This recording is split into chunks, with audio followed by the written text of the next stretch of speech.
Hello everyone, स्वागत आहे तुमचं MS सेटवाले या चॅनलवरती। एका लॉंग ब्रेकनंतर मी परत तुमच्यासाठी व्हिडिओ घेऊन आलेली आहे।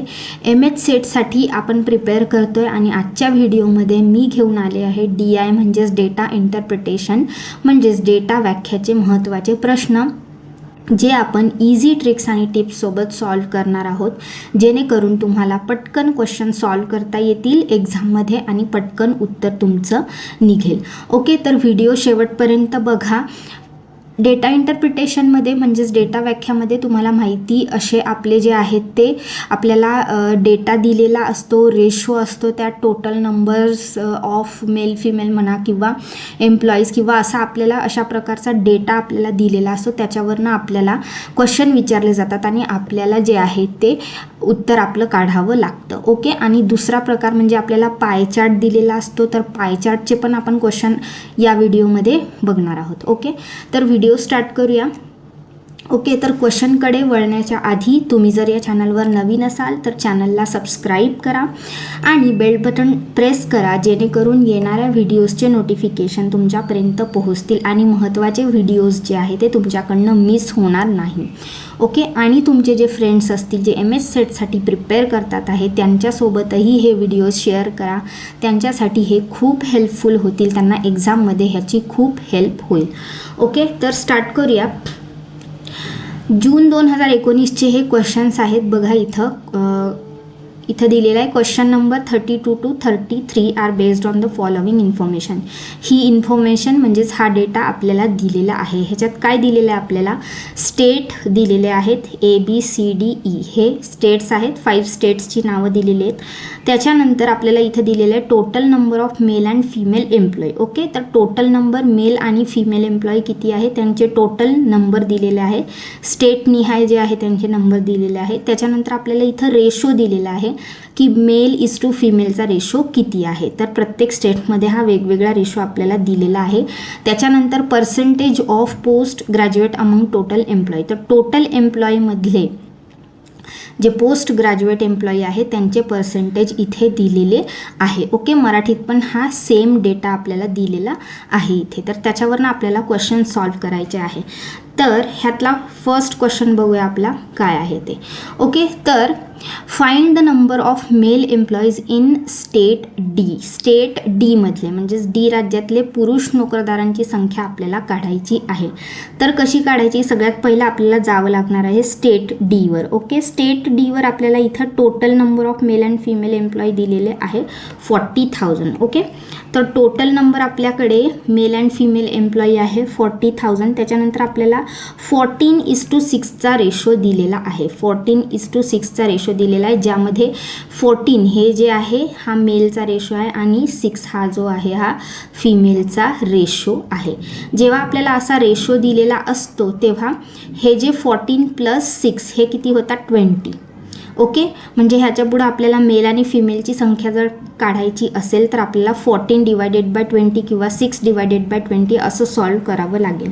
त्याच्यानंतर आपल्याला इथं पोस्ट ग्रॅज्युएट एम्प्लॉई किती आहे त्यांचे टोटल पर्सेंटेज दिलेले आहेत। ओके, 72% इथे टोटल जे आहे ते मेल आणि फिमेल एम्प्लॉई जे पोस्ट ग्रॅज्युएट झालेले आहेत त्यांचे पर्सेंटेज दिलेले आहे। ओके, तर आपल्याला D स्टेटचा इथं काय काढायचं आहे? मेल एम्प्लॉईचे नंबर काढायचे आहेत स्टेट D मधले। ओके, तर D स्टेटचा जो आहे तो टोटल किती दिलेला आहे आपल्याला इथं? Total number of male and female एवढे आहेत 40,000। त्याच्यानंतर जेव्हा आपल्याला मेलचा इथं काढायला सांगितलेला आहे तर मेलचा रेशो बघा इथं किती आहे? 14। ओके, तो 14 घ्यायचा आणि डिवायडेड बाय त्याला 20 करायचा। 20 कसं आलं? हे 14 + 6 केले आपण। ओके, हे 14 + 6 केले, हे 20 आले। ओके ओके, तर 14 / 20 केलं म्हणजे काय होणार आहे? इथं आपल्याकडे जे मेल एम्प्लॉई आहेत म्हणजे जे पुरुष नोकरदार आहे D स्टेटमधले ते आपल्याला मिळणार आहे। आपण काय घेतलं इथं? D स्टेटमधले टोटल एम्प्लॉई घेतले, त्याला आपण इथं हे मल्टिप्लाय केलं रेशोने। रेशो आपल्याकडे मेलचा होता 14 आणि टोटल जो होता रेशोचा आपल्याकडे जे टोटल येत होती ते होती 20, त्या 14 / आपण 20 केलं। ओके, तर इथं 0 कॅन्सल झाला आणि 2 × 4 हे झाले 2000। आता 14 × 2 = 28. तर हे आले आपल्याकडे 28,000. म्हणजेच आपला जो सी ऑप्शन आहे तो करेक्ट ऑप्शन आहे. 28,000 हे करेक्ट आन्सर आपलं इथं येणार आहे. ओके, ह्याचं एक्सप्लेनेशन पण मी इथं दिलेलं आहे तुम्हाला. ओके, सविस्तर एक्सप्लेनेशन दिलेलं आहे. जेव्हा तुम्हाला नोट्स मिळतील तेव्हा तुम्ही त्यातनं ते प्रॅक्टिस करू शकता. ओके, एक्झामला खूप कमी दिवस राहिलेले आहेत. ज्यांचं DI मॅथ्स कमजोर आहे, होत नाही आहे ज्यांच्याकडनं क्वेश्चन्स, तर त्यांनी जो सोपा जेवढा भाग आहे तेवढा केला तरी चालेल एक्झामसाठी. तसे हे जे क्वेश्चन्स आहेत DIचे ते सोपेच येतात. तर फक्त जेवढा सोपा भाग आहे तेवढा तुम्ही करून गेलं तरी चालेल. कारण यावेळी जर तुम्ही नवीन काही प्रॅक्टिस करायला गेलात क्वेश्चन तर ह्यावेळी तुमचं जम्बलिंग होईल. कारण एक्झामला खूप कमी दिवस राहिलेले आहेत आणि नवीन क्वेश्चन केल्यामुळे तुम्हाला ते लवकर ग्रास्प होणार नाही आणि कन्फ्युजन तुमचं वाढेल. त्यामुळं तुम्ही आतापर्यंत जेवढा अभ्यास केला फक्त त्याचं रिपिटेशन करा, रिपीट करा. नवीन काहीही यावेळी वाचू नका. जेवढे क्वेश्चन्स तुम्ही आधी केलेले होते तेवढेच परत रिपीट वाचा. जेवढे कॉन्सेप्ट केलेले होते तेवढेच परत ते रिपीट करा. ओके, तर वळूया नेक्स्ट क्वेश्चनकडे. नेक्स्ट क्वेश्चन आहे, find the number of post graduate female employee in state B. Okay, तर आपल्याला number of female employee in state B. Okay, post graduate असलेल्या फिमेल एम्प्लॉई काढायच्या आहे आपल्याला स्टेट बीमधल्या. तर स्टेट बीचा टोटल आहे आपल्याकडे 30,000. ओके, स्टेट बीचे टोटल एम्प्लॉई आपल्याकडे मिळालेले आहे आपल्याला 30,000. ओके, त्याच्यानंतर इथं आपल्याला काय विचारलेलं आहे, पोस्ट ग्रॅज्युएट फिमेल. तर आपल्याकडे पोस्ट ग्रॅज्युएटचे पर्सेंटेज जे आहे ते ओव्हरऑल दिलेले आहे. मेल प्लस फिमेलचे पर्सेंटेज आहेत हे. ओके, 50% आपल्याला दिलेलं आहे स्टेट बीमध्ये. तर 30,000 म्हणजे जे टोटल एम्प्लॉई आहेत मेल अँड फिमेल त्यांचे आपण 50% आधी काढून घेऊयात. ओके, त्याचे 50% आपण काढून घेऊयात. तर हे येतील 15,000. ओके, किती येणार आहेत हे 15,000. आता 15,000 मिळाले. आता ह्या 15,000 मधले आपण फिमेल काढूया. फिमेलचा रेशो काय आहे इथे सी. आपल्याला इथं स्टेट बीमध्ये रेशो असा दिलेला आहे 8:7. त्याच्यापैकी 8 मेल आहे आणि 7 फिमेल आहे. तर हे जे 15,000 मिळालेले आहे आपल्याला, हे टोटल पोस्ट ग्रॅज्युएट मिळालेले आहे. त्यातनं आपल्याला फिमेल काढायचे आहे म्हणजे 7 आणि 8 + 7 टोटल किती होतात हे 15. ओके, 8 + 7 टोटल किती होतात 15. तर डिवायडेड बाय 15 करायचं आहे. ओके, सो इथं 15 × 15 आणि हे टोटल आले 7,000. म्हणजेच पोस्ट ग्रॅज्युएट फिमेल ज्या आहेत एम्प्लॉई स्टेट बीमध्ये त्या किती आहेत 7,000. तर त्याचं करेक्ट आन्सर असणार आहे 7,000. असं तुम्हाला सॉल्व करायचं आहे. DI सॉल्व करताना आधी तो समजून घेणं खूप महत्त्वाचं आहे. समजून घेऊन त्याच्यानंतर तुम्ही ते सॉल्व करायला स्टार्ट करा. ओके, त्याच्यानंतर ह्याचं इथे एक्सप्लेनेशन तुम्हाला दिलेलं आहे. ओके, सो तुम्ही इथनं ते बघू शकता. नंतर तुम्हाला परत अभ्यास करायचा असेल त्यातनं तर. ओके, नेक्स्ट क्वेश्चन आहे आपला पाय चार्ट दिलेला आहे. पाय चार्टमध्ये आपल्याला इथं पर्सेंटेज दिलेले आहेत. ओके, पाय चार्टमध्ये ए दिलेला आहे. ए म्हणजे आहे प्रिंटिंग कॉस्ट. प्रिंटिंग कॉस्ट आहे 35%. त्याच्यानंतर बी आहे cost of paper. Cost of paper आहे 20%. त्याच्यानंतर रॉयल्टी आहे 15%. आणि त्याच्यानंतर आहे डी आहे ॲडव्हर्टिजमेंट चार्जेस. तर डी दिलेला आहे इथे 20%.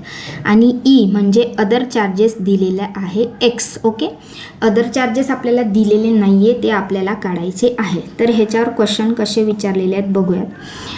If the cost of paper is 16,000 then find the amount of other charges. Okay, 16,000 ही जी आहे आपल्याला पेपरची कॉस्ट दिलेली आहे. ओके, कॉस्ट ऑफ पेपर दिलेलं आहे. त्याच्या आधी आपण इथं काय करूया, जेवढ्याही कॉस्ट आहेत त्या तेवढ्या आपण इथं प्लस करून घेऊया. CD + E जेवढ्याही कॉस्ट दिलेल्या आहेत आपल्याला इथं आपण प्लस करूया. आणि ह्या टोटल मिळून किती होणार आहे 100, कारण इथे पर्सेंटेजमध्ये दिलेलं आहे, तर it must be 100%. Okay, so एची कॉस्ट किती आहे 35%, त्याच्यानंतर बीची कॉस्ट आहे 20%, त्याच्यानंतर सीची कॉस्ट आहे 15%, डीची कॉस्ट आहे 20% आणि ई दिलेला आहे एक्स आणि इथे आहे आपले 100%. ओके, तर हे किती झाले 40, 50, 55, 55 प्लस 35, 55 प्लस 35, 90. ओके, सो हे झाले आपले 90 plus X is equal to 10. So एक्सची व्हॅल्यू होईल 100 minus 90, X is equal to 10. So X किती यायला पाहिजे आपल्याला आपला 10%. सो इथं आपला हा एक्स म्हणजे जे अदर चार्जेस आहे, अन्य खर्च जे आहेत ते किती येणार आहेत आपले 10% येणार आहेत. हे आपण इथं काढलेलं आहे 10% कसे आले. ओके ओके, त्याच्यानंतर आपल्याला क्वेश्चन विचारलेला आहे, if the cost of paper is 16,000 then find the amount of other charges. 16,000 जी आहे ती आपली पेपरची कॉस्ट दिलेली आहे. ओके, पेपरची कॉस्ट. ओके, सो हे कसं सॉल्व करायचं ते बघूया आपण. सी, इथे जी कॉस्ट ऑफ पेपर आहे म्हणजे बी जी आहे कॉस्ट ऑफ पेपर ती किती दिलेली आहे 20%. ओके, 20% ऑफ व्हॉट, टोटल कॉस्टच्या 20% असेल ना, टोटल कॉस्टच्या 20%. तर टोटल कॉस्ट आपण इथं धरू T. Okay, assume total cost is equal to T, म्हणजे टीच्या 20% कॉस्ट जी आहे ती किती आहे 16,000 दिलेली आहे आपल्याला. आलं तुमच्या लक्षात, ही इथं टोटल कॉस्ट आहे त्याच्या 20% म्हणजे इथं 16,000 आपलं आलेलं आहे. तर आपल्याला टोटल कॉस्ट इथे मिळेल 16,000 इंटू हे जे आहे हे 100 वर जातील आणि 20 खाली येतील, 0 0 कॅन्सल. ओके, 8216. ओके, तर आपली टोटल कॉस्ट आलेली आहे 80,000. ओके, टोटल कॉस्ट आपल्याला मिळाली आहे 80,000. आता ह्याच्यावरनं आपण इतर खर्च जे आहे ते काढू शकतो. इतर खर्च म्हणजेच अदर चार्जेस आपले 10% निघाले होते. आपल्याकडे आता टोटल कॉस्ट आहे, तर टोटल कॉस्टच्या 10% किती होतात तेवढा जो आहे तो इतर खर्च किंवा अदर चार्जेस होणार आहेत. तर 80,000चे 10%, 0 0 कॅन्सल, 0 0 कॅन्सल, 8,000 म्हणजेच 8,000 जो आहे तो आपल्याला इतर खर्च हा निघालेला आहे. म्हणजे option number C is the very correct answer. Okay, option number C जो आहे तो आपला करेक्ट निघालेला आहे. ओके ओके, त्याच्यानंतर नेक्स्ट क्वेश्चन आहे, the tax deducted at source is 10%. Okay, tax deducted at the source is 10% of royalty amount, then the amount of tax paid is. Okay, तर रॉयल्टीच्या 10% जो आहे तो TDS म्हणजेच tax deducted at source cut झालेला आहे. Royalty किती आहे आपल्याकडे इथे, रॉयल्टी 15%. ओके, म्हणजे 80,000 जी आपली टोटल कॉस्ट आली होती त्याच्या 15% जे आहे ते रॉयल्टी आहे. ओके, तर हा 0 0 गेट कॅन्सल, त्याच्यानंतर इथं होतात 120 आणि हे. ओके, तर 12,000 हे जे आहे हे आपले रॉयल्टीसाठी आहे. म्हणजे 80,000च्या 15% जे आहे ते रॉयल्टीवर खर्च झालेले असं आपण असा इथं दिलेलं आहे 15%. ओके, तर 80,000चे 15% आले 12,000. आता ह्या 12,000चे म्हणजेच ह्या रॉयल्टीचे 10% अमाऊंट जे आहे ते TDS म्हणजेच टॅक्स डिडक्टेड ॲट सोर्सला कट झालेली आहे. म्हणजे किती अमाऊंट टॅक्सचं पे केलेलं आहे, तर 12,000चे 10% काढावे लागतील आपल्याला. इथं 0 0 कॅन्सल झाला, आणि इथं आपलं उत्तर आलं आहे 1200. ओके, तर ऑप्शन ए हा करेक्ट ऑप्शन आहे. 1200 रुपये जे आहे ते आपण कराची रक्कम जी आहे ती भरलेली आहे. टॅक्स अमाऊंट 1200 रुपये पे केले. 2020च्या एक्झाममध्ये आलेले हे क्वेश्चन आहे. ओके, असं आपल्याला इथे बार डायग्राम दिलेलं आहे. ओके, तर इथं काय म्हणतात आहे, question number 31 to 32 are based on the following diagram. Okay, ही डायग्राम आपल्याला दिलेली आहे. ह्या डायग्राममध्ये काय दिलेलं आहे आपल्याला, कंपनी ABC दिलेली आहे. ओके, आणि इथे कंपनी ABC काय दाखवत आहे, showing the quantity of a certain goods exported in lakh units and the revenue generated in crores of rupees for the years 2011 to 2015. तर 2011 ते 2015मध्ये ABC कंपनी जे आहे ते किती गुड्स एक्सपोर्ट केले आणि किती रिव्हेन्यू जनरेट केला, हा डेटा आपल्याला इथे दिलेला आहे. ओके, इथे मराठीत पण दिलेली आहे. पुढील आकृती ABC या कंपनीच्या सन 2011 ते 2015च्या काळातील ठराविक वस्तूंची लाखांमधील निर्यात आणि त्यापासून निर्माण झालेला कोटी रुपयांमधील महसूल दाखवते.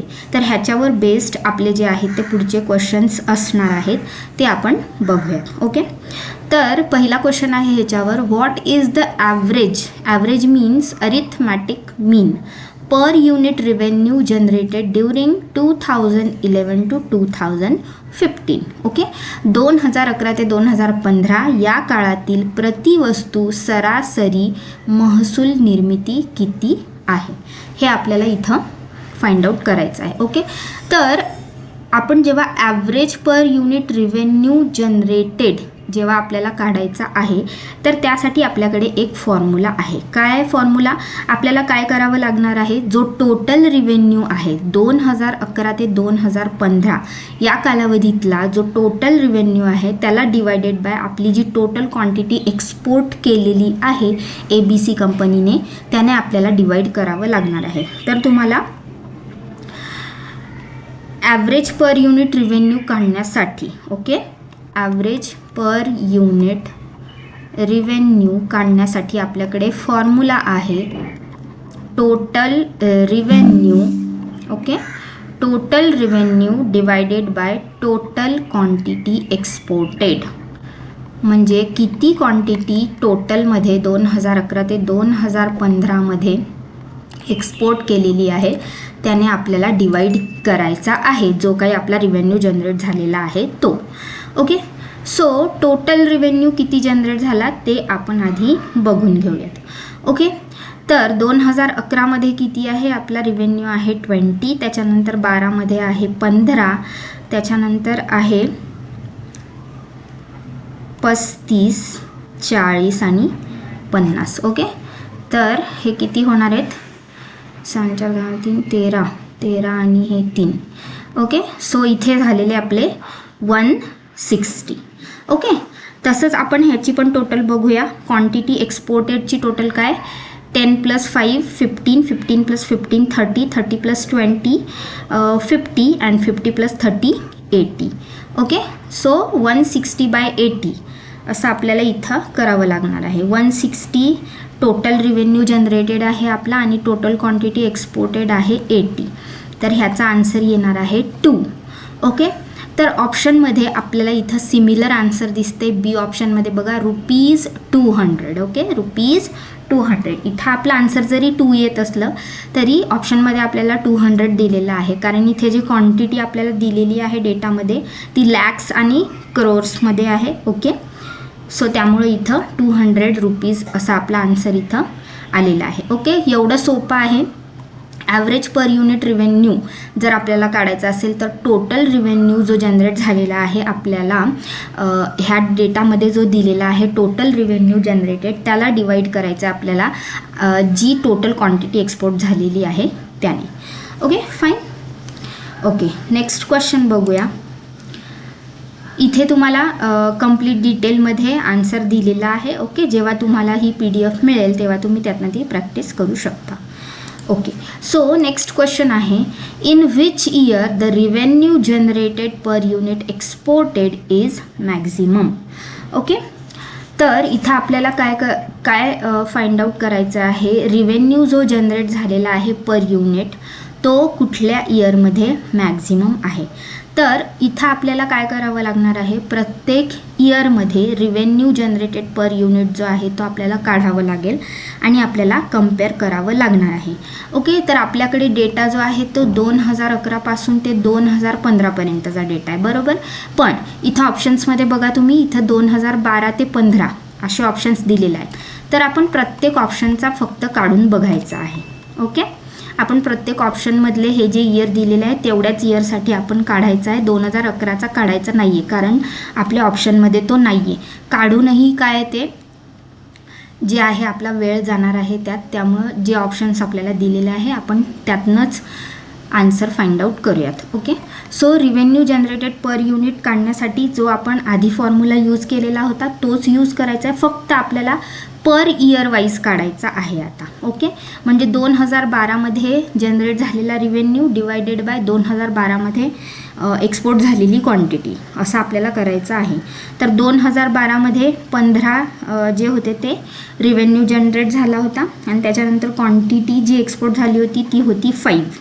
Okay, you can see here, see 2012मध्ये 15 जो आहे तो रिव्हेन्यू जनरेटेड आहे आणि 5 जो आहे तो क्वांटिटी एक्सपोर्ट आहे.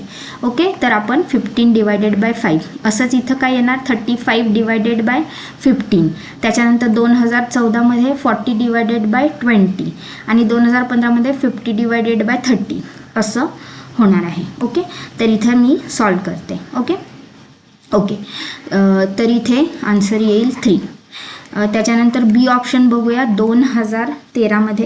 2013मध्ये आपण आत्ताच बघितलं 35 रिव्हेन्यू जनरेटेड आहे, 15 जे येते क्वांटिटी एक्सपोर्टेड आहे. आन्सर येते त्याचं 2.33. त्याच्यानंतर सी ऑप्शन आहे 2014मध्ये 40 जो आहे तो रिव्हेन्यू जनरेटेड आहे, त्याच्यानंतर क्वांटिटी एक्सपोर्टेड आहे 20, so answer will be 2. Okay, D option आहे म्हणजे 2015मध्ये 50 जो आहे रिव्हेन्यू जनरेटेड आहे, 30 आहे क्वांटिटी एक्सपोर्टेड.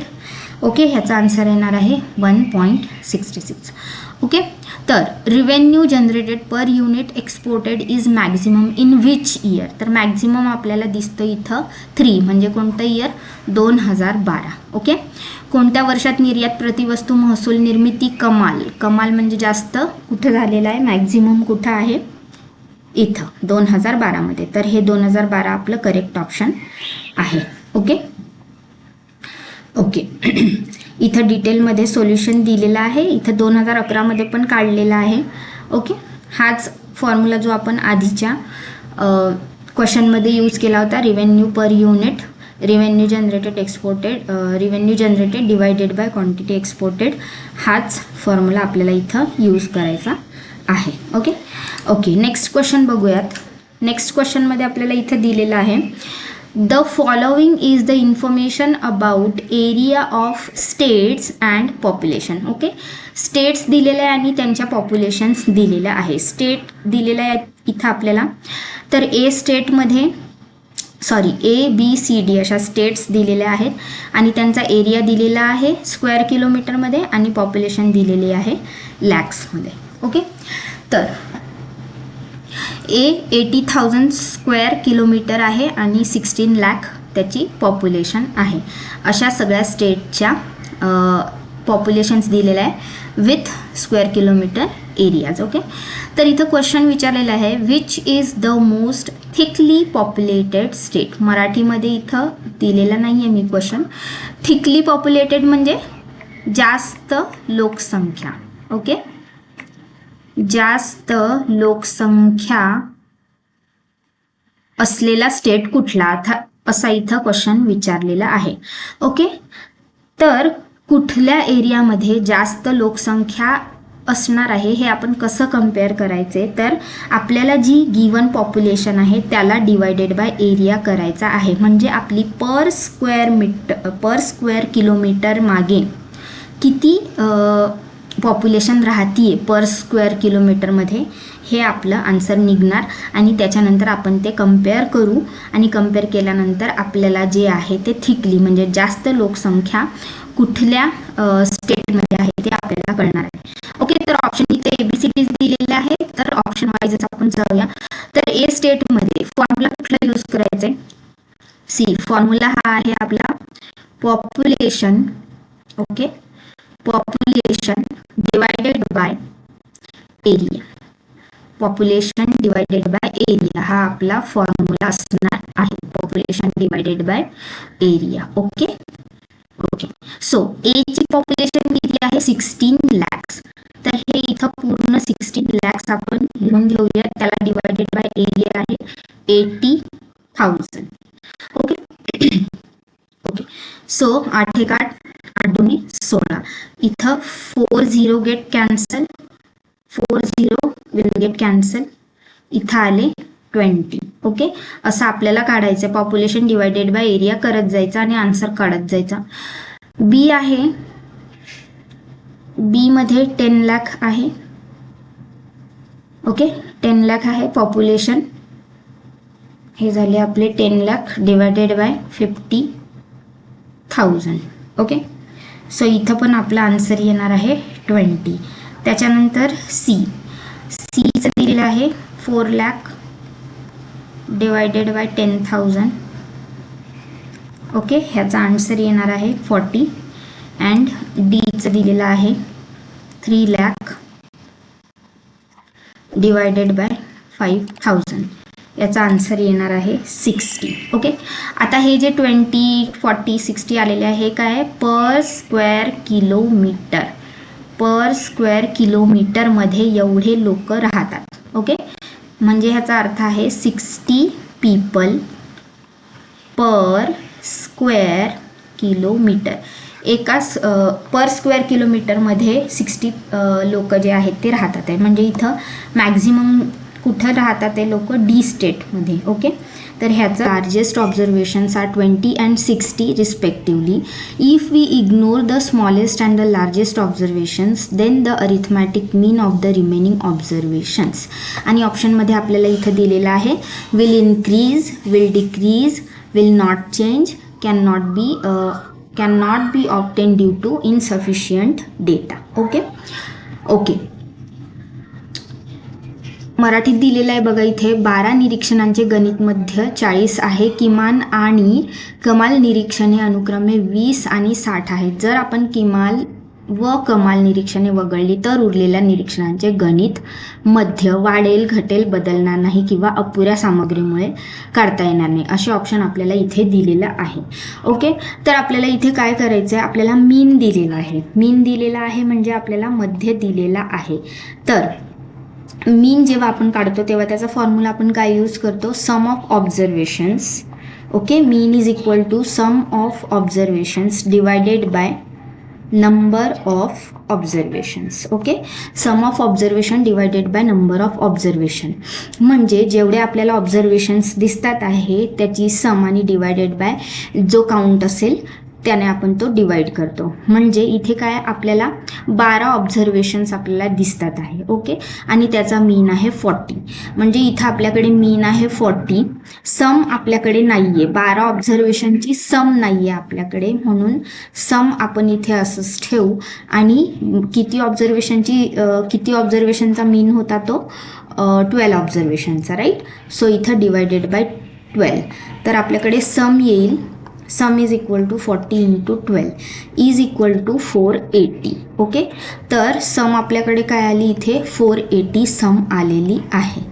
सम आपल्याला मिळालेली आहे.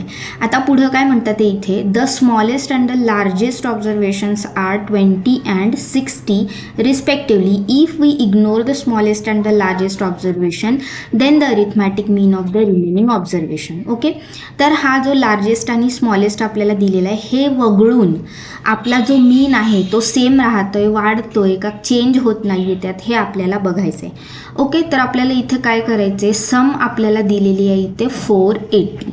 480 मधनं आपण हे जे ऑब्झर्वेशन्स आहे लार्जेस्ट आणि स्मॉलेस्ट जे दिलेलं आहे आपल्याला, स्मॉलेस्ट आणि लार्जेस्ट जे दिलेले आहेत, ओके, ते आपल्याला ह्यातनं मायनस करायचे आहे. म्हणजे 480 मायनस 20 आणि 60 आपण इथे मायनस करूया.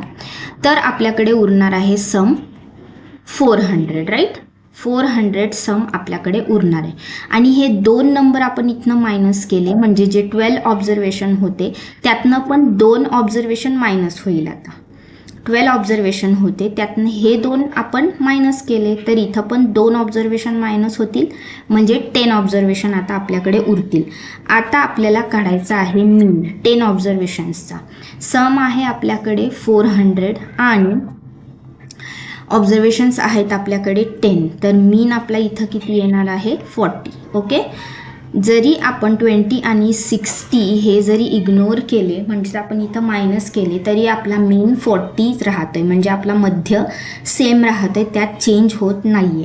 म्हणजे याचा आन्सर असणार आहे option number C, will not change. Okay, बदलणार नाही. 20 आणि 60 ऑब्झर्वेशन जरी आपण वगळली किंवा आपण इग्नोर केली तरी आपला जो मीन आहे तो त्यात बदल होणार नाही आहे. ओके, तर सी ऑप्शन हा करेक्ट ऑप्शन आहे. तुमच्या माहितीसाठी इथे डिटेलमध्ये सोल्युशन दिलेलं आहे. ओके, या PDF त्याच्यानंतर नेक्स्ट क्वेश्चन बघूयात.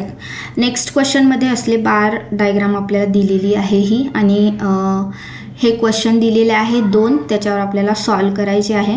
The following is a diagram of a certain college showing the number of students passed and failed during the years 2012 to 2015. Okay, तर 2012 ते 2015 पर्यंतचा डेटा आपल्याला इथं दिलेला आहे, उत्तीर्ण झालेले विद्यार्थी आणि अनुत्तीर्ण झालेले विद्यार्थी. ओके, तर ह्या डेटावरनं पुढची जी प्रश्न आहेत ती आपल्याला सॉल्व करायचे आहे. तर त्यातला पहिला प्रश्न आहे, in which year is the percentage of passing student maximum. Okay, passing student कोणत्या इयरमध्ये मॅक्झिमम आहे. आता मॅक्झिमम विचारल्यानंतर आपल्याला डेटा दिलेला आहे इथे 2012 ते 2015 पर्यंतचा. ओके, ठीक आहे. तर क्वेश्चनमध्ये पण आपल्याला इथं ऑप्शन्स दिलेले आहेत 2012, 13, 14 आणि 15. ओके, तर आपण 1 बाय 1 कम्पेअर करूया. 2012मध्ये आपल्याला काय काढायचे, पर्सेंटेज काढायचे पासिंग स्टुडंटचे. पर्सेंटेज कसे काढणार आहोत आपण, तर पास स्टुडंट डिवायडेड बाय हे जे टोटल स्टुडंट दिसतात आहे ते, म्हणजे इथं 2012चे इथं होणारे 200 divided by 500. Okay, 200 divided by 500 into 100. Okay, 2012चे काढतोय आपण. ओके, सो 0 0 गेट कॅन्सल झाला, 5 20 आणि इथं आले हे 40%. ओके, त्याच्यानंतर 2013चं काढूया आपण. 2013मध्ये पास झालेले विद्यार्थी आहे 400 डिवायडेड बाय 700 इंटू 100. तो इथं 7 5 35 आणि इथं उरणारे 5 अगेन 5 7 49 आणि 1 उरला 7 1 7. सो 57.1 समथिंग इथं पर्सेंटेज येणार आहे. त्याच्यानंतर 2014मध्ये 500 divided by 800 into 100 0 0 get cancel, 48 आणि इथं 2 8 2 16. ओके, आणि 4 उरले 8 5 40, 62.5च येणार आहे ना. हे बघा इथे डिटेल सोल्युशन दिलेलं आहे, सगळ्या इयरचे जे आहे ते इथे मी दिलेलं आहे. ओके, 2012चे येतात 40%, त्याच्यानंतर 2013चे येतात 57.14%, त्याच्यानंतर percentage of student in year 2014 62.5 आणि 2015मध्ये पास झालेल्या स्टुडंटचे पर्सेंटेज आहे 70. ओके, तर पासिंग स्टुडंटचा जो आकडा आहे तो कोणत्या इयरमध्ये मॅक्झिमम आहे 2015मध्ये. ओके, तर ह्याचं करेक्ट आन्सर असणार आहे 2015. ओके, इथं काय करायचं आहे, प्रत्येक इयर वाईज तुम्हाला जे पर्सेंटेज आहे ते काढायचे आहे आणि त्याच्यानंतर प्रत्येक इयरचे पर्सेंटेज जे आहे पासिंग स्टुडंटचे ते कम्पेअर करायचे आहे, त्यात तुम्हाला मॅक्झिमम आकडा मिळेल, तेच आपलं आन्सर असणार आहे. ओके ओके त्याच्यानंतर the percentage of passing of students in examinations for all the years 2012 to 2015 combine together is. Okay, आता आपल्याला काय करायचं आहे, 2012 ते 2015 मध्ये जेवढेही स्टुडंट पास झालेले आहेत त्यांची कंबाईंड आपल्याला पर्सेंटेज काढायचे आहे. तर आपल्याला काय करावं लागेल, 2012 ते 2015 जेवढेही पास झालेले आहेत स्टुडंट त्यांचा टोटल घ्यावं लागेल. त्याच्यानंतर जे टोटल स्टुडंट होते त्याने डिवाईड करावं लागेल आणि इंटू 100 करावं लागेल. तर इथं बघा टोटल स्टुडंट किती आहे पास झालेले, 1800. ओके, टोटल स्टुडंट आहे पास झालेले 1800 आणि हे जे टोटल स्टुडंट आहेत सगळे मिळून जे टोटल स्टुडंट आहेत ते आहेत 3000 पास झालेले, फेल झालेले सगळे टोटल स्टुडंट. तर ते टोटल घ्यायचे आता आपल्याला इथे डिवाईड करणार आहोत आपण त्याने आणि इंटू 100 म्हणजे इथे आपले 60% येणार आहेत. ओके, 3 एका 3 आणि 3 सखा 18 म्हणजे इथे आपले टोटल किती येतात, टोटल पास झालेले विद्यार्थी किती आहे, 60% आहे. 60%, येस, सी ऑप्शनमध्ये 60 दिसतोय आपल्याला. 60% ह्याचा करेक्ट आन्सर आहे. ओके, तर असे जे क्वेश्चन्स असतात बार चार्टमध्ये जे तुम्हाला क्वेश्चन्स दिलेले असतात त्याच्यात तुम्हाला टक्केवारी काढायला, ओके, असे क्वेश्चन जे असतात ते जास्त असतात. तर एक मिनिमम तुम्हाला काय यायला पाहिजे, टक्केवारी काढायला किंवा पर्सेंटेज काढायला तुम्हाला यायला पाहिजे. पर्सेंटेज कसं काढतो आपण, की आपल्याला जो दिलेला म्हणजे हे जे टोटल आहे इथं टोटल त्याच्यापैकी आपल्याला काही दिलेले आहेत. ओके, सम ऑब्झर्वेशन्स आपल्याला दिलेलं असतं इथं टोटलपैकी एवढं आहे आणि त्याचे पर्सेंटेज काढा म्हणलं तर आपल्याला काय करावं लागतं, 100ने मल्टिप्लाय करावं लागतं. ओके, तर हे असं आपण पर्सेंटेज काढतो. तर ही टक्केवारी जी आहे ती तुम्हाला बेसिक ह्याचं नॉलेज असायला पाहिजे. तर तुम्हाला क्वेश्चन अगदी सोपे वाटतील, सोप्या रीतीने तुम्हाला सॉल्व करता येतील. जर तुम्हाला टक्केवारी काढायला येत नसेल तर तुम्ही टक्केवारी कशी काढायची त्याचं एक थोडं बेसिक प्रॅक्टिस केली तरी हे क्वेश्चन तुम्हाला येतील. ओके, त्याच्यानंतर नेक्स्ट क्वेश्चन बघूयात. ओके, सो नेक्स्ट क्वेश्चन आहे आपला, out of 80 players 35 play cricket, 42 play hockey, 25 play football, 8 play both cricket and hockey, 10 play both cricket and football, 7 play both hockey and football and 3 play all the 3 games. Okay, तर इथे विचारलेलं आहे how many players are playing only 1 game. Okay, आणि options दिलेले आहेत. मराठीमध्ये दिलेलं आहे 80 खेळाडूपैकी 35 क्रिकेट खेळतात, 42 हॉकी खेळतात, 25 फुटबॉल खेळतात, 8 दोन्ही क्रिकेट व हॉकी खेळतात, 10 दोन्ही क्रिकेट व फुटबॉल खेळतात, 7 दोन्ही हॉकी व फुटबॉल खेळतात, 3 सर्व तिन्ही प्रकारचे खेळ खेळतात. तर फक्त एका प्रकारचा खेळ खेळणाऱ्या खेळाडूंची संख्या आपल्याला काढायची आहे. तर इथं डिटेल सोल्युशन तुम्हाला दिलेलं आहे. आता आपल्याला इथं काय काय गिवन होतं, गिवन आपल्याला होतं की क्रिकेट खेळणाऱ्यांची संख्या 35 आहे, त्याच्यानंतर हॉकी खेळणाऱ्यांची संख्या 42 आहे आणि फुटबॉल खेळणाऱ्यांची संख्या किती आहे, 25 आहे. ओके, त्याच्यानंतर आपल्याला दिलं होतं की हॉकी आणि क्रिकेट खेळणारे खेळाडू किती आहेत, 8 आहे. म्हणजे सी इथं तुम्ही बघू शकता हॉकी आणि क्रिकेट हा समजा हॉकीचा सेट आहे आणि हा क्रिकेटचा सेट आहे. तर दोन्हीचा काय येणार आहे, इथं इंटरसेक्शन येणार आहे. ओके, दोन्हीचा इंटरसेक्शन येणार आहे आणि तो किती आहे, 8. म्हणजे 2 हॉकी आणि क्रिकेट खेळणारे खेळाडू किती आहेत, 8 आहेत. त्याच्यानंतर क्रिकेट आणि फुटबॉलचा इंटरसेक्शन येईल इथे, म्हणजे दोन्ही गेम खेळणारे, तर त्याचा इथे इंटरसेक्शन आला तर ते किती आहे, संख्या 10 आहे.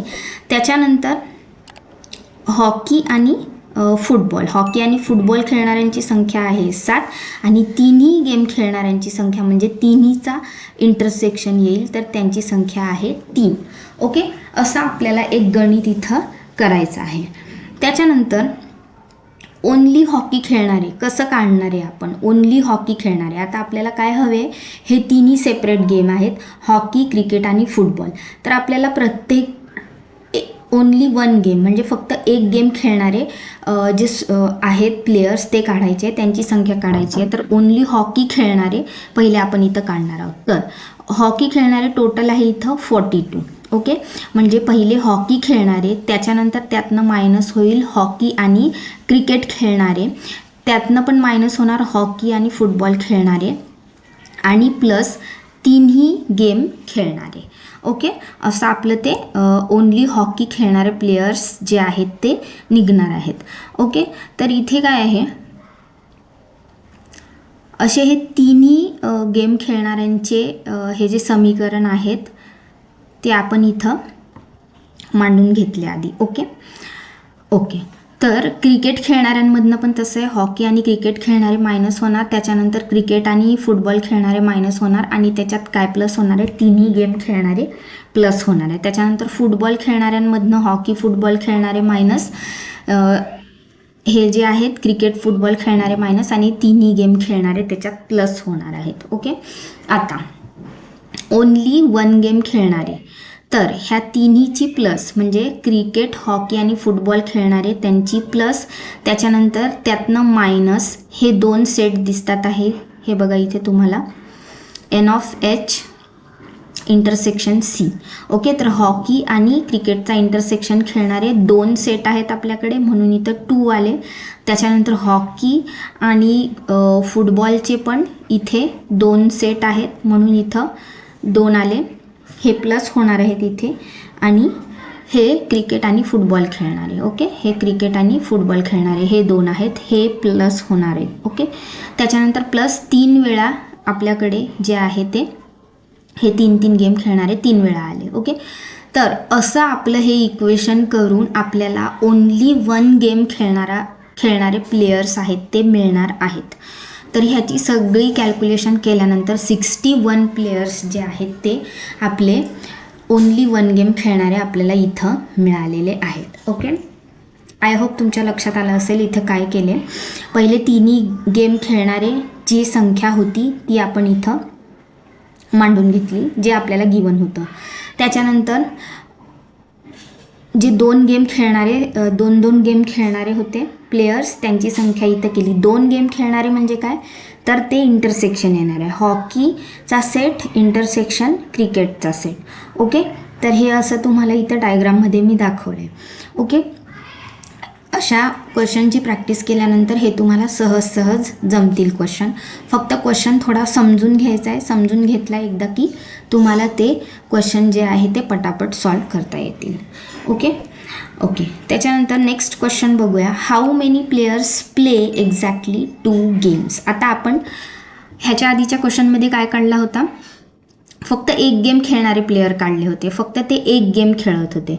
ओके, आता आपल्याला इथं एक्झॅक्टली 2 गेम्स किती प्लेयर खेळतात आहे ह्याची संख्या आपल्याला काढायची आहे. ओके, फक्त 2 प्रकारचे खेळ खेळणाऱ्यांची संख्या किती ते आपल्याला काढायची आहे.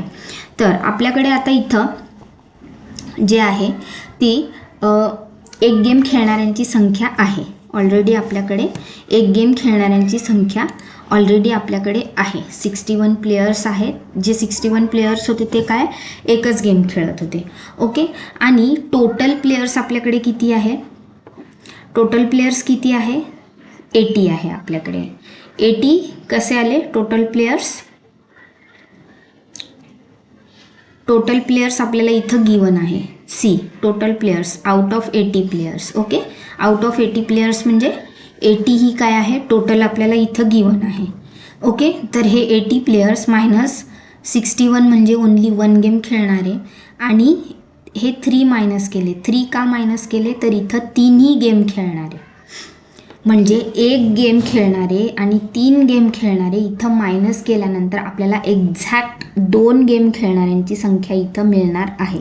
ओके, इथं काय केलं आहे, ही आपल्याकडे आहे टोटल 80 टोटल प्लेयर्स, त्याच्यानंतर एक्झॅक्टली 1 गेम खेळणारे मायनस केले, त्याच्यानंतर एक्झॅक्टली 3 गेम खेळणारे पण होते आपल्याकडे, असा सेट पण आहे, तर 3 गेम खेळणारे पण ह्याच्यातनं मायनस केले, तर आपली टोटल आली 16. म्हणजे ही जी आहे ती काय एक्झॅक्ट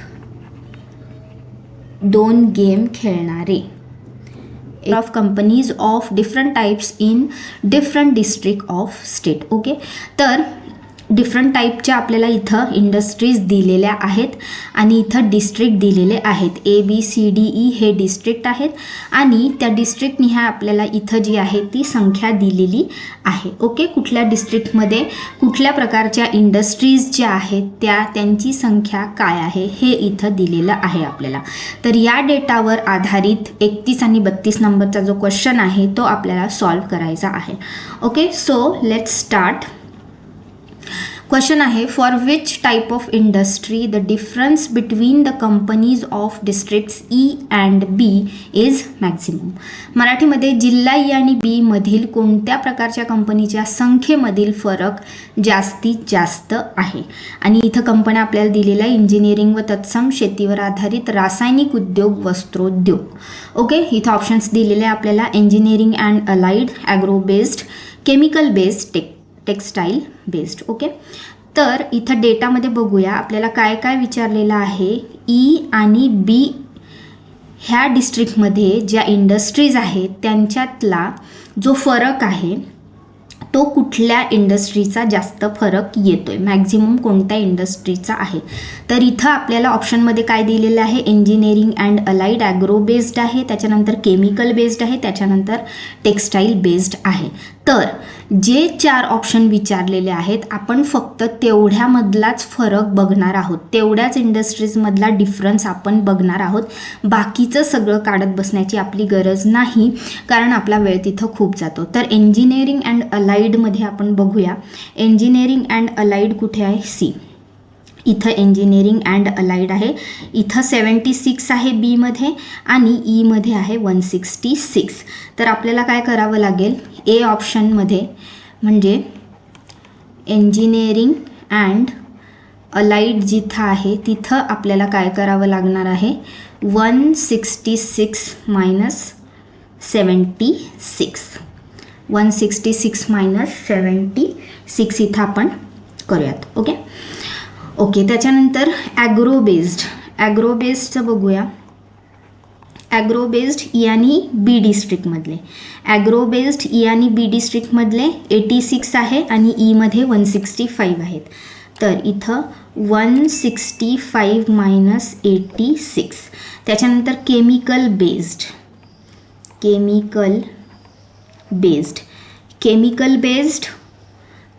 बेस्ड जे आहे ते बीमध्ये 86 आहे बी डिस्ट्रिक्टमध्ये आणि ई डिस्ट्रिक्टमध्ये आहे 154.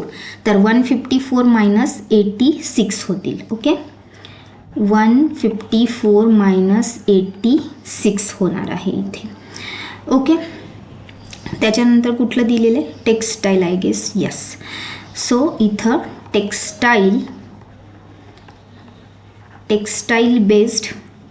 टेक्स्टाईल बेस्डमध्ये 92 आणि 132 आहे, ईमध्ये 92 आहे बी डिस्ट्रिक्टमध्ये. तर 132 मायनस 92 होईल इथे. Okay, 132 minus 92. आता हा डिफरन्स काढल्यानंतर इथं आपल्याला आन्सर मिळणार आहे आपलं. ओके, सो 166 मायनस 76 किती होणार आहे, हे 90 येणार इथे. येस, 90. त्याच्यानंतर 165 मायनस 86 तर 9 आणि इथे 15, 79 येणार इथे. 154 मायनस 86 68 अँड 132 मायनस 92 म्हणजे इथे 40 येणार. ओके, तर मॅक्झिमम डिफरन्स कुठं दिसतोय आपल्याला, इंजिनिअरिंग अँड अलाइडमध्ये, राईट.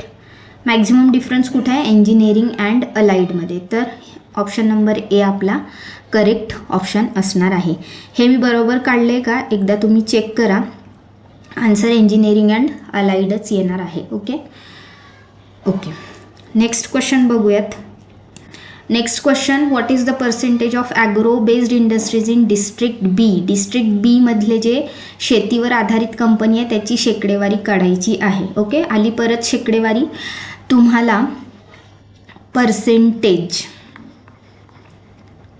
पर्सेंटेज हा जो टॉपिक आहे तो खूप इम्पॉर्टंट टॉपिक आहे. पर्सेंटेज जर तुम्हाला काढता येत नसेल, शेकडेवारी कशी काढायची हे माहीत नसेल, तर तुम्ही प्लीज ते एकदा प्रॅक्टिस करा कसे पर्सेंटेज काढायचे असतात ते. ओके, कारण ह्याच्यावर खूप क्वेश्चन्स विचारले जातात. बेसिक तुम्हाला पर्सेंटेज काढता यायलाच पाहिजे. ओके, तर क्वेश्चन काय आपला, डिस्ट्रिक्ट बी मधील आपल्याला पर्सेंट काढायचे ॲग्रो बेस्ड इंडस्ट्रीचे. ओके, ॲग्रो बेस्ड इंडस्ट्रीचे काढायचे आहेत. ओके, तर डिस्ट्रिक्ट बीमध्ये डिस्ट्रिक्ट बीची बघा इथं टोटल किती आहे, टोटल आहे आपल्याकडे डिस्ट्रिक्ट बीची सगळ्या इंडस्ट्रीजची 500 आणि ॲग्रो बेस्ड किती आहे त्यापैकी 86. ओके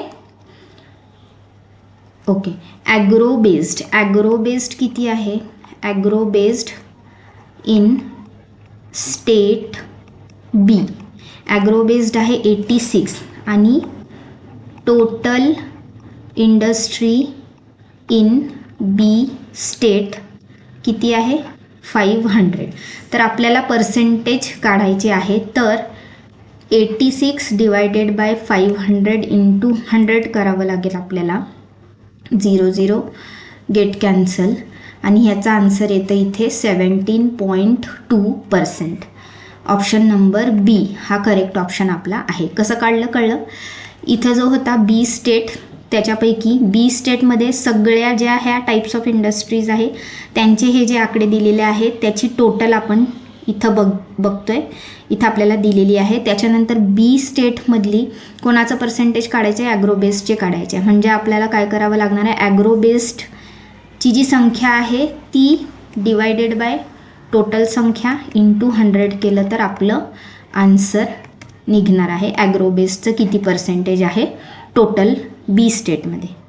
ओके ओके, त्याच्यानंतरचा क्वेश्चन आहे, in a certain state 60% are married employees and 52% graduate employees, 32% are neither married nor graduate employees. Find the percentage of married and graduate employees. Okay, तर आपण जो ह्याच्या आधी जे बघितले होते सेटचे क्वेश्चन्स, इंटरसेक्शन युनियन जे करतो आपण सेटमध्ये, सेटचे जे ऑपरेशन करतो तशाच प्रकारचा हा क्वेश्चन आहे. तर इथं आपल्याला विचारलेले आहे मॅरिड आणि ग्रॅज्युएट एम्प्लॉईचे पर्सेंटेज किती असतील आणि गिवन इथं आपल्याला दिलेलं आहे. ओके, तर ह्याचं डिटेल सोल्युशन मी इथं दिलेलं आहे तुम्हाला. सगळ्यात पहिलं आपण काय घेणार आहोत, इथं मॅरिड एम्प्लॉई 60% आपल्याकडे, ग्रॅज्युएट एम्प्लॉईचं पर्सेंटेज आहे 52 आणि असे एम्प्लॉईज जे मॅरिड पण नाही आहे आणि ग्रॅज्युएट पण नाही अशा एम्प्लॉईचं जे पर्सेंट आहे ते 32% आहे. ओके, तर टोटल पर्सेंटेज आपण लेट सपोज 100 घेऊयात, म्हणजे 100च टोटल पर्सेंट किती असणार आहे पर्सेंटमध्ये 100%. ओके ओके, तर या 100%मधनं हे 32 जे आहे ते आपण मायनस करू, म्हणजे जे मॅरिड नाही आहेत आणि ग्रॅज्युएट नाही आहेत असे जेव्हा आपण ह्याच्यातनं मायनस करतो 100%मधनं तेव्हा 68% म्हणजे आपल्याकडे काय येतात, 68%मध्ये जे असणार आहे ते काय असणार आहे, इदर मॅरिड असणार आहे ऑर ग्रॅज्युएट असणार आहे. म्हणजे ह्या 60%मध्ये काही भाग जो आहे तो मॅरिडवाला असणार आहे आणि काही भाग जे आहे ते ग्रॅज्युएट असणार आहेत. ओके, त्याच्यानंतर आपल्याला हा फॉर्म्युला यूज करायचा आहे, the formula for union of two set. आपल्याला इथं विचारलेलं काय आहे की मॅरिड आणि ग्रॅज्युएट जे आहेत ते त्यांचं पर्सेंटेज आपल्याला विचारलेलं आहे. तर हा जो 68% आपल्याकडे आलेला आहे हे दोन्ही मिळून आलेला आहे. दोन्ही मिळून म्हणजे काय, हा मॅरिड आणि युनियन ग्रॅज्युएट असा हा सेट आपल्याकडे आहे आणि त्याचे पर्सेंटेज आहे आपल्याकडे 68%. ओके, तर ह्यांची युनियनचा फॉर्म्युला काय आहे, हे युनियन म्हणजे मॅरिड आणि ग्रॅज्युएट स्टुडंटचं युनियन म्हणजे मॅरिडचा सेट प्लस ग्रॅज्युएटचा सेट आणि त्यातनं आपल्याला मायनस करायचं त्यांचा इंटरसेक्शन, म्हणजे कॉमनवाला जो पार्ट आहे जे मॅरिडही आहे आणि ग्रॅज्युएटही आहे असा पार्ट जो आहे तो आपल्याला मायनस करायचा आहे त्यातनं. तर ह्यांची जे युनियन आहे मॅरिड आणि ग्रॅज्युएट असलेले पर्सेंटेज ऑलरेडी आपल्याकडे आहेत, आपण इथं काढलेले आहेत ते 68%. त्याच्यानंतर मॅरिडचे पर्सेंटेज आपल्याला दिलेले आहे, मॅरिड एम्प्लॉईचे 60% प्लस ग्रॅज्युएट एम्प्लॉईचे पर्सेंटेज आहे 52%. पण मॅरिड आणि जे ग्रॅज्युएट जे दोन्ही आहेत, मॅरिड आणि ग्रॅज्युएट असलेले आपल्याकडे नाही आहे, ते आपल्याला काढायचे आहेत. ओके, तर ह्यांची टोटल काय येणार आहे इथं, सगळं जेव्हा आपण इथं कॅल्क्युलेशन करतो तेव्हा आपल्याकडे हे 44% येणार आहेत. म्हणजे मॅरिड आणि ग्रॅज्युएट असलेला चा इंटरसेक्शन 44%. सपोज हे मॅरिड आणि हे ग्रॅज्युएट, हे आपल्याला विचारलेलं आहे, हे आपल्याला काढायचं आहे की मॅरिड आणि ग्रॅज्युएट असलेले त्यांची संख्या किती, तर त्यांचा इंटरसेक्शन येतोय 4. क्वेश्चन आहे बघा, इथं आपल्याला हा डेटा दिलेला आहे. ह्या डेटामध्ये काय दिलेलं आहे, following is a table representing foreign tourist visiting different places in India in a certain year. Okay, so इथं आपल्याला काय दिलेलं आहे, टुरिस्टची संख्या दिलेली आहे. इथं टुरिस्ट प्लेसेस दिलेले आहे, आग्रा, दिल्ली, चेन्नई, उदयपूर, बँगलोर, श्रीनगर.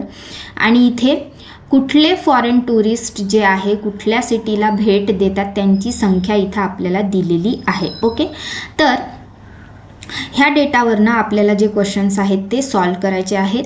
मराठीमध्ये बघा, भारतात ठराविक वर्षात विविध ठिकाणी भेटी देणाऱ्या परदेशी प्रवाशांची माहिती पुढील सारणीमध्ये दिलेली आहे. ओके, आणि हे जे आकडे जे आहेत ते लाखांमध्ये, म्हणजे लाखो प्रवाशांची संख्या इथं दिलेली आहे.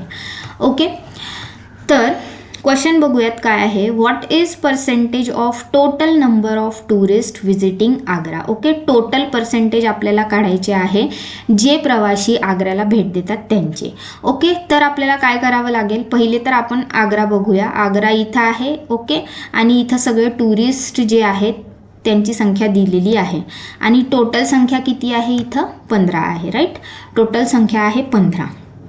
आपल्याला इथं पर्सेंटेज काढायचे आहे, टोटल पर्सेंटेज किती आहे ते आपल्याला इथं काढायचे आहे. ओके, तर आपल्याला काय करावं लागणार आहे, आग्र्याची संख्या आपल्याला आधी घ्यावं लागेल. टोटल संख्या किती आहे आग्र्याला भेट देणाऱ्या प्रवाशांची आहे 15. ओके, आणि इथे जे टोटल प्रवासी आहे, टोटल प्रवासी म्हणजे सगळ्या सिटीला भेट देणारे हे जे इथं टोटल दिसतात आहे ह्याची आपल्याला ॲडिशन करावं लागणार आहे. ओके, त्याची आपल्याला काय करावं लागणार आहे, ॲडिशन करावं लागणार आहे.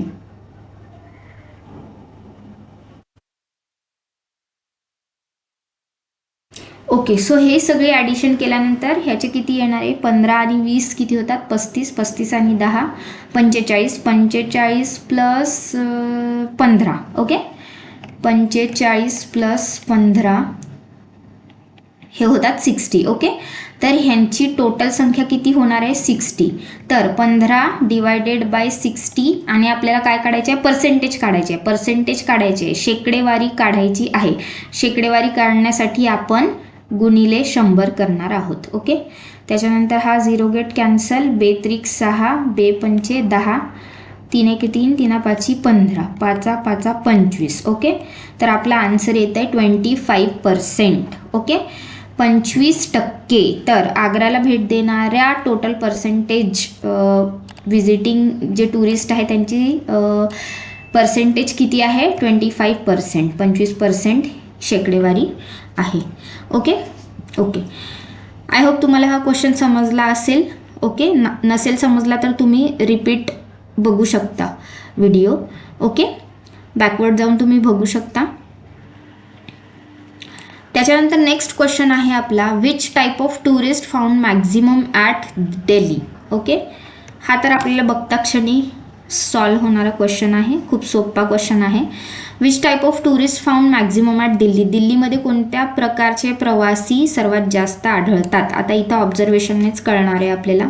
इथं आहे दिल्ली आणि दिल्लीला भेट देणाऱ्या प्रवाशांची संख्या आहे इथं अमेरिकेत आहे 8.2, इंग्लिश पीपल आहे 8.7, फ्रेंच आहे 2.7, अदर आहे 0.4.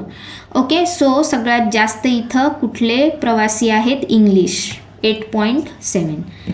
तर आपला आन्सर इथं असणार आहे English. Okay, option number B is the correct option. Okay, next question आहे, what is the ratio of expenditure of the item. Sorry हां, ओके, तर इथं डेटा दिलेला आहे. क्वेश्चन बघा, Question number 33 and 34 are based on the following information. Following table gives item wise expenditure of construction of house. Okay, प्रश्न क्रमांक 33 आणि 34 हे पुढील माहितीवर आधारित आहेत. पुढील सारणी घर बांधणीचा विविध कलमांप्रमाणे झालेला खर्च देत आहे. ओके, तर कन्स्ट्रक्शनसाठी हे जे खर्च झालेले आहेत ते खर्च इथं नमूद केलेले आहेत पर्सेंटेजमध्ये. ओके, एक्सपेंडिचर कसं आहे इथं पर्सेंटेजमध्ये आहे. तर लेबरसाठी 25% आहे, सिमेंट अँड ब्रिक्ससाठी 30%, स्टीलसाठी 15%, टिंबर अँड ग्लाससाठी 20%, मिसलेनियस खर्च आहे 10. तर हे टोटल इथं 100% होती ह्याची टोटल. ओके, इथं 100% ह्याची टोटल होणार आहे जो काय खर्च झालेला आहे, कारण आता आपल्याला इथं टक्केवारीमध्ये खर्च दिलेला आहे. तर ह्याच्यावर आधारित पुढचे प्रश्न आहेत. ओके, सो प्रश्न आहे, the information in the about table is to be represented diagrammatically using pie diagram. Okay, ही जी माहिती आपल्याला दिलेली आहे ही कशी आहे, पाय डायग्राममध्ये दिलेली आहे. पाय डायग्राममध्ये कसं असतो, असं सर्कलमध्ये पाय डायग्राम असतं, राईट. ओके, कसं असतं पाय डायग्राम, सर्कलमध्ये असतं. ओके ओके, सो सर्कलमध्ये पाय डायग्राम आपलं असतं. ओके, इथे आपल्याला शेकडेवारीमध्ये दिलेलं आहे म्हणजे टोटल आपले किती होतात आहे इथे एक्सपेंडिचरचे 100%. ओके, इथं खर्च किती होते 100%मध्ये, कारण आपल्याला इथं टक्केवारीमध्ये दिलेलं आहे. पण पाय चार्टमध्ये जेव्हा आपण ह्या पाय चार्टची टोटल करतो तेव्हा ते किती येतं 360 डिग्री येतं. ओके, पाय चार्टमध्ये जेवढेही काही जे आपल्याला भाग दिलेले असतील ह्याच्यात त्यांची होल टोटल किती होणार आहे 360 डिग्रीमध्ये होणार आहे. हे आपण 360 डिग्रीमध्ये मेजर करतो आणि इथं जो दिलेला आहे खर्च तो टक्केवारीमध्ये दिलेला आहे म्हणजे 100% इथं दिलेलं आहे. ओके, तर इथं क्वेश्चन काय विचारतात आहे, what will be the angle of the sector representing item labour. Okay, आता इथं बघा लेबरचा जो खर्च आहे तो किती दिलेला आहे 25% दिलेला आहे. ओके, 25% इथं लेबरचा खर्च दिलेला आहे आणि आपला हा जो पाय चार्ट आहे त्याची टोटल किती असते आपली 360 डिग्री. तर हे म्हणतात की जो लेबरसाठी खर्च झालेला आहे तर तो खर्च किती डिग्रीमध्ये असणार आहे. आता तर इथं बघा 100% आपल्याला 100% म्हणजे इथं 100% पर्सेंटेजमध्ये आपल्याला इथे, तर इथं बघा इथं पर्सेंटेजमध्ये आपल्याला डेटा दिलेला आहे. ओके, आणि काय विचारलं की पाय डायग्राममध्ये किती डिग्रीमध्ये तो अँगल जो आहे तो येतोय. ओके, तर आपल्याला इथं काय कन्सिडर करायचं आहे की 100% is equal to 360 degree. 360 degree कशासाठी, कारण आपला जो पाय चार्ट आहे त्याची टोटल किती येते, सगळ्या अँगलची टोटल मिळून किती येते 360 डिग्री येते. ओके, तर 100 इज इक्वल टू 360 झालं.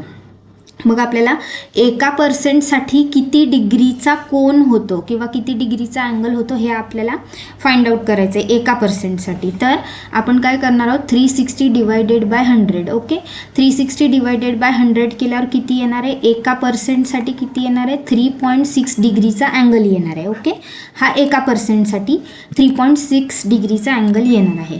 आणि आपल्याला इथं विचारलेलं आहे angle of sector representing item labour. Okay, तर लेबरसाठी इथं किती 25% येतात आहे. लेबरसाठी किती येतात आहे इथं आपल्याला लेबरसाठी किती दिलेलं आहे 25% दिलेला आहे. तर 25%साठी कितीचा अँगल येईल, तर आपला अँगल येणार आहे 25 इंटू 3.6. ओके, 25%साठी 3.6ने आपण इथं मल्टिप्लाय केल्यानंतर 90 डिग्रीचा अँगल येतो आपला. ओके, तुम्ही हे कॅल्क्युलेशन करून बघा 90 डिग्रीचा अँगल इथं आपला येतो.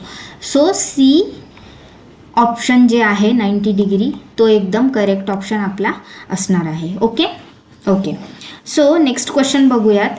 इथं विचारले what is the ratio of expenditure of the item cement and bricks to the total expenditure of construction of house. Okay, तर इथं सिमेंट आणि ब्रिक्सचं टोटल एक्सपेंडिचर ऑफ कन्स्ट्रक्शनशी जे रेशो आहे तो आपल्याला इथं विचारलेला आहे. म्हणजे रेशो काय विचारलेला आहे बघा, सिमेंट अँड ब्रिक्स चा रेशो कशासोबत, टोटल एक्सपेंडिचर सोबत. Okay, total expenditure. ओके, म्हणजेच इथं काय येणार आहे, सिमेंट आणि विटा या कलमासाठी झालेल्या खर्चाचे, घराच्या बांधकामासाठी झालेले एकूण खर्चाशी गुणोत्तर काय. तर इथं काय येणार आहे, सिमेंट आणि विटा, सिमेंट आणि विटाचे गुणोत्तर कशाशी, एकूण खर्चाशी. ओके, एकूण खर्च असं आपल्याला हे गुणोत्तर म्हणजेच रेशो आपल्याला फाइंड आउट करायचं. ओके, तर सिमेंट आणि ब्रिक्स किती दिलेलं आहे एक्सपेंडिचरमध्ये, 30% दिलेलं आहे, राईट. ओके, तर सिमेंट आणि ब्रिक्स किती दिलेलं आहे, 30% दिलेलं आहे. आणि टोटल आपला किती आहे, 100 आहे. ओके, टोटल तर माहिती आहे आपल्याला 100%शी आहे, तर हा 100 येणार. ओके, सो इथं 0 गेट कॅन्सल होणार, 3:10 असा आपला हा रेशो इथं येतो. Okay, so option number D 3:10 हे करेक्ट आन्सर आपल्या इथं असणार आहे. ओके, तर हे 2024चे DIचे क्वेश्चन्स होते जे आपण ह्या व्हिडिओमध्ये